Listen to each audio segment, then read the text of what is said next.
Shalomi, homies, friends, family, loved ones.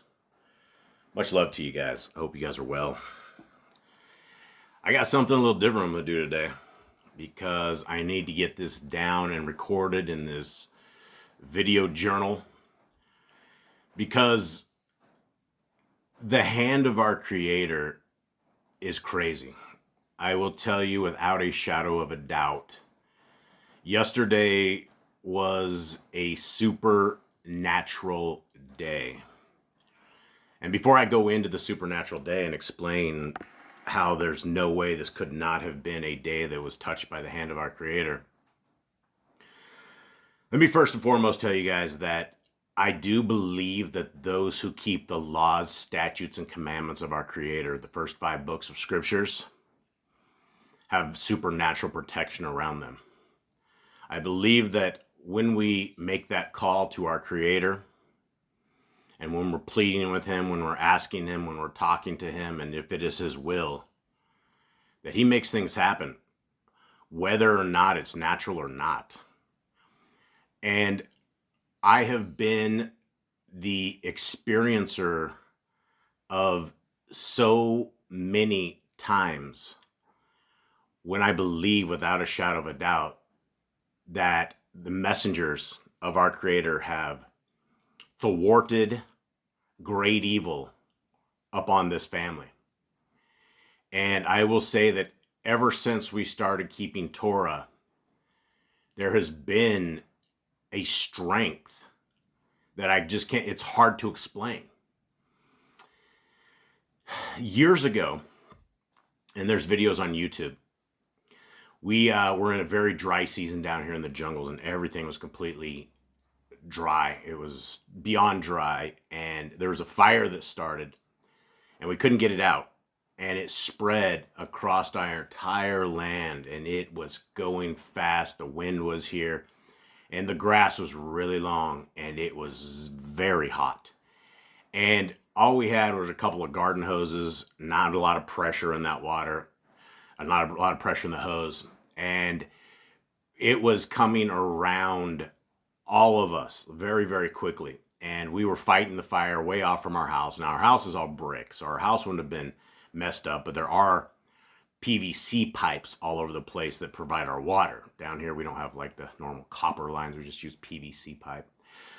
So we fought all the fire off around our house, and my family and I, we were black from the soot. We were running. The bottoms of my shoes had melted off. It was so hot in these areas that I was in. I literally lost the bottom of my shoes. And we couldn't contain it. We could not contain this fire. And it was heading out into our chicken coop. And it was also heading out into where we had a bunch of cows at that time. And both of those structures are wood. And we fought and we fought and we fought, and it spread across to a fence that we couldn't get around, and the fire was just ripping. All of us that were praying, I mean, we were all scrambling one at a time, and we never even talked about what our prayers were until later. And everybody was calling out to Elohim. Everybody was calling out for help. And it's literally, you're trying to put out a giant forest fire with thimbles of water, and it was not, there's nothing we could do. It was over. We were prey on that day. And as we were sitting there, and we basically had to throw our hands in the air, we had saved our house, but there was no way we were going to save our chicken house, and there's no way we were going to save our cow house. And there were animals out there, and there's no way we could get out there. And that fire just crackled and raged, and it hit a spot, and it went out right in the middle of dry grass. It completely went out. And I have pictures of this. It's all on YouTube because I was shocked. And it should have continued doing exactly what it was doing. But right before it got to any of the stuff, it went out. There's no other way, there's no other time in the world where this giant grass fire just went out. And there was a line. There was literally a line where it went out. You can't explain things like this. And especially with fire, especially as deep and hot as that grass was burning, it stopped in the middle of dry grass. And that was one of these times out of a kabillion times where I have seen the hand of our Creator fix things, stop things, save us. And there have been a tremendous amount of other things that we've done. One of them was when we were battling the Hallelujah Scriptures. Dirty Deb is the gal that runs this, the one that's extorting everybody. She's an extremely violent individual. She does violent things to people and does great evil, will have you arrested. She'll have your house swatted. She will have your kids taken away. She will do everything possible to protect her stolen work. And when she came at us and she got all these strikes on our YouTube channel, she was after us. She got our BitChute channel shut down. She hired legal teams. She spent a lot of money to try to crush us. And she was sending all these emails to our providers of who we have our web servers with. And she was telling them all these lies and different things. And 99.9% of the time, they would have just done, shut us down because, she was a so-called book publisher. And every single time Yah saved us and he allowed us to get this book out. And now what we're doing is it's an amazing feat. These scriptures are changing lives. They are changing the world. And we finally, there's 51,000 plus downloads of the digital book. This same book you're looking at has had over 51,000 downloads. That doesn't include the Google app. The Google app has thousands of downloads as well.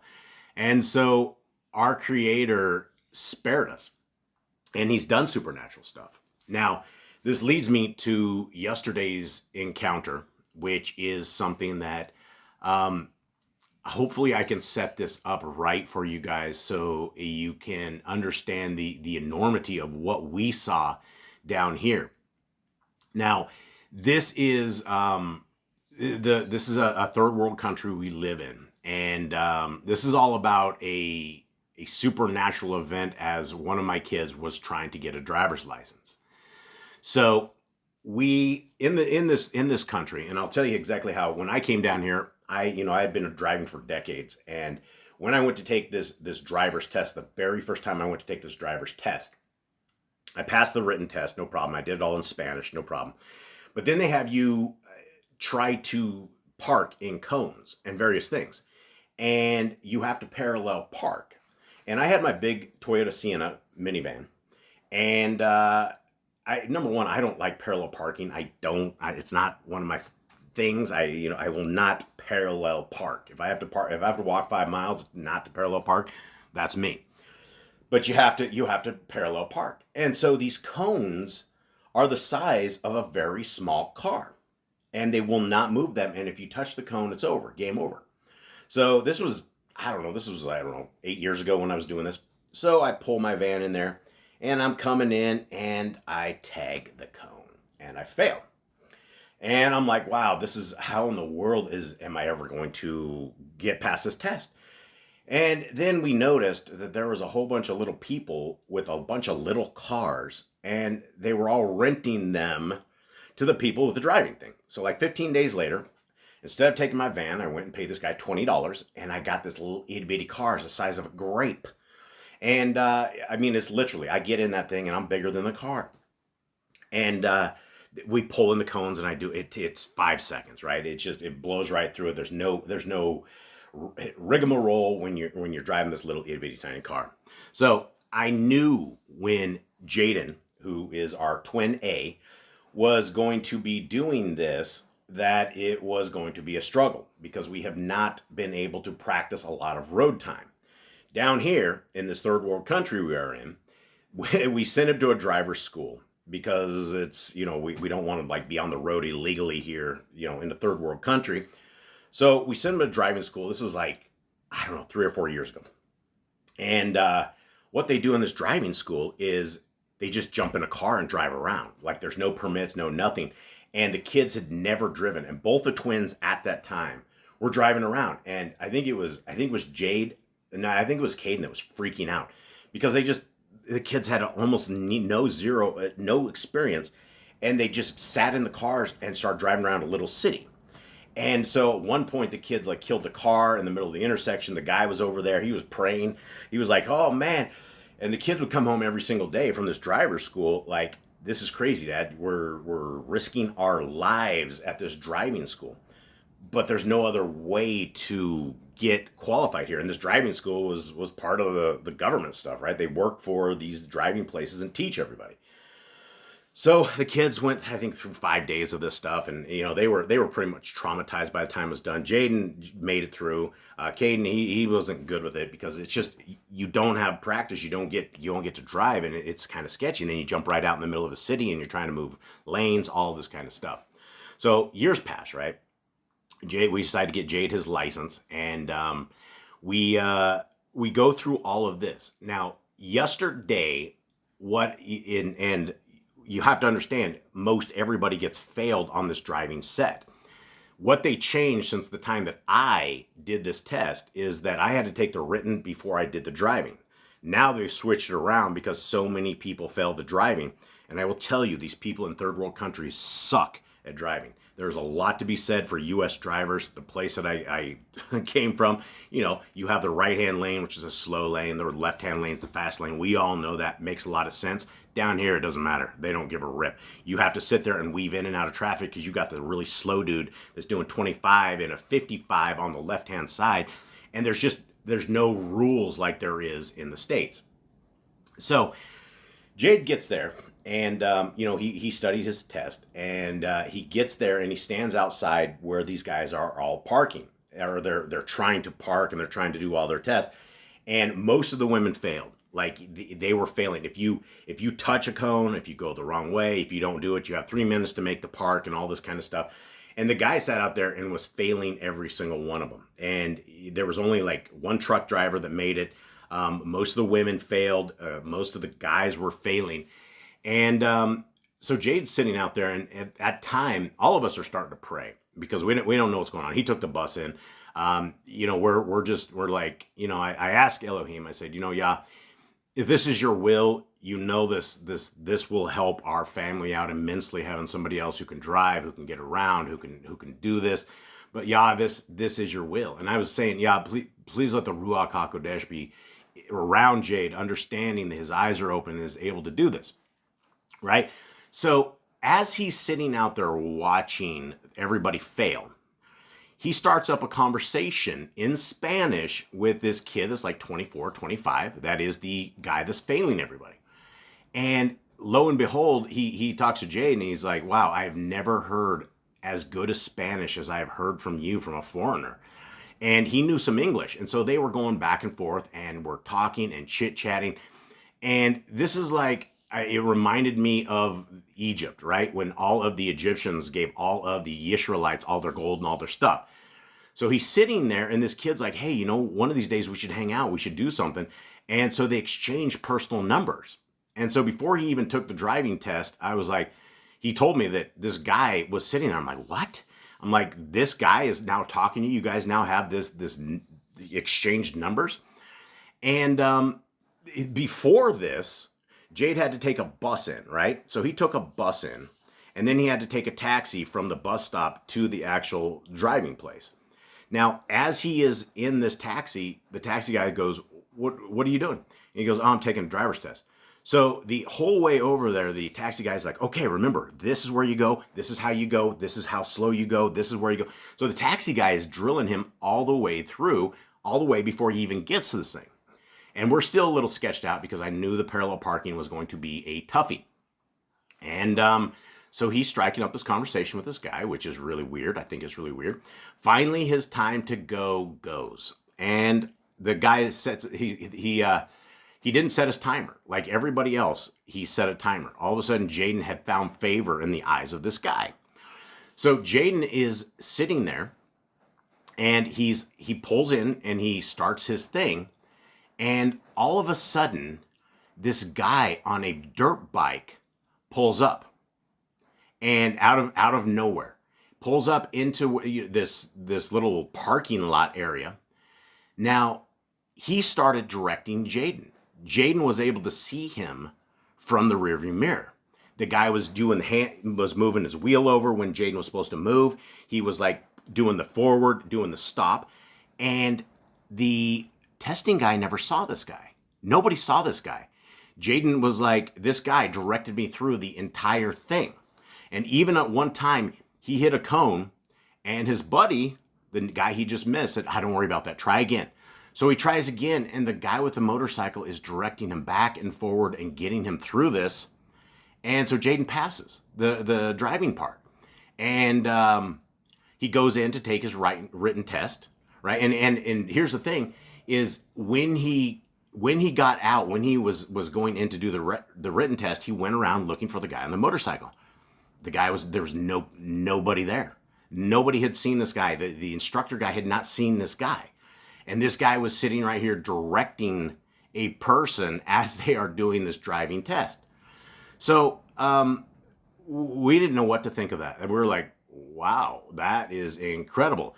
And so Jade goes in, he takes his writing test, gets 100%.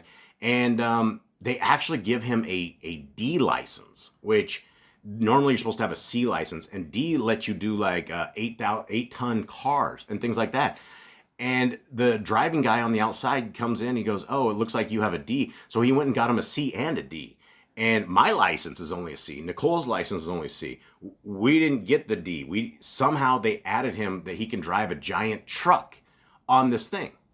On top of this, inside of this, he was talking to the ladies inside. And one lady's gave him a laptop to fix. And one lady needs some other stuff repaired. And then Jade, he left, and he shook this guy's hand, his buddy guy. And, last night his buddy guy messaged him on the phone. He goes, hey, I noticed you were real nervous, but he's like, I thought you had some skills, so I went ahead and passed you on this. And it was something that you can't explain, things like the guy on the dirt bike that comes up and starts directing us, right? Especially, there's no way that they would ever allow somebody to help you direct or help you guide a vehicle in and around these little maneuvers that you're doing. So I thought I'd present that to you guys and let you know that without a shadow of a doubt, there are extracurricular messengers that are tasked for all of this. And I don't know if it's my prayer. I don't know if it's Nicole's prayer. She was praying that the Ruach HaKodesh would help Jade, that Yah would send the messengers to help. She actually prayed that a messenger would come and help Jaden. And then on the dirt bike, out of nowhere, this happens. So there's no explanation for this. There's nothing, you can't really wrap your head around it. They absolutely would not have allowed somebody to assist you in this. They never allowed me. I mean, if you can't figure this out yourself, they'll flunk you and you'll be done. And Jade says he just watched him in the rearview mirror the whole time, and the guy was directing him, and Jade just followed his lead. And that is the end of the story. So in the event you guys needed a little spiritual uplifting, if you needed to get some proof that our Creator lives, that His people live, that there's an extracurricular force all around us, I will tell you from the bottom of my heart, everything I just said is 100% true. And so it is this one of these things, right? What do you do? Just you ponder it. You just wonder how good it is that our Creator lives and that He has control of this area, this world, and that the forces of evil are there and they're always trying to get us. But our Creator knows everything. And in the event we need help, He sends help, just like this. And I was fully expecting Jaden to fail the very first time because of the parallel parking, because of it. And here's a gig, is the testing car that he ended up with was a van, a bigger van. It wasn't my van, but it was one of their vans that they tested with. Had no camera, backup camera or anything in it. And so he actually was able to pull off this maneuver, mostly, with the hand of Yah's messengers. So all glory to our Creator. All glory to His Son. All glory to the Word that we've been given in the first 5 books of Scriptures. I hope you guys have a wonderful day. I'm out.